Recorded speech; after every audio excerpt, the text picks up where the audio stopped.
dans un an, en fait, je vais partir de ma société, je vais être en fait licencié. Il y a un plan de licenciement qui est prévu. Et dans un an, effectivement, je vais devoir me reconvertir, soit rester dans mon métier, soit éventuellement trouver une autre carrière. Et la franchise m'intéresse à ce titre, puisqu'en fait, c'est quelque chose qui est assez intéressant à beaucoup de niveaux. C'est une reconversion, en fait, et une nouvelle méthode de travail qui m'intéresse, parce que j'ai travaillé un petit peu aussi par le passé dans le commerce. Donc en fait, la franchise pour moi, c'est effectivement une nouvelle opportunité, une nouvelle voie de carrière. Souvent dans les plans de licenciement ou les plans de sauvegarde de l'emploi, on va partir effectivement avec certaines indemnités qui peuvent permettre justement d'investir et de franchir ce pas dans le monde de la franchise.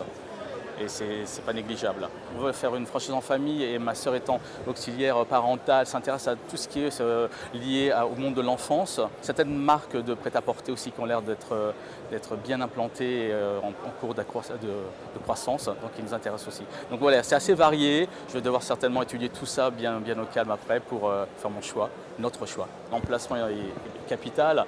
Donc effectivement, moi, habitant Paris, et pour être vraiment optimiser mon mode de travail, je veux rester sur Paris, voire aux alentours de Paris, pas m'éloigner trop ou aller en province.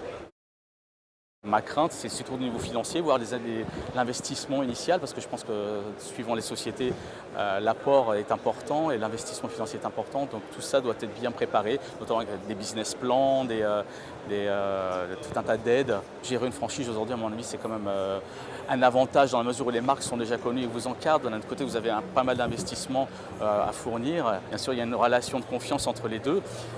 Cette relation de confiance doit être vraiment très forte et à mon avis, il y a un investissement de part et d'autre. Il y a certainement une attente pour le franchisé, il y a une attente pour le franchiseur.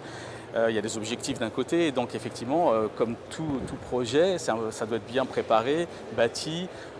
Effectivement, on n'est pas à l'abri, effectivement, on a des craintes comme toute ouverture de commerce ou d'affaires. Il faut être vraiment prêt et avoir les reins solides et vraiment un degré de motivation assez fort.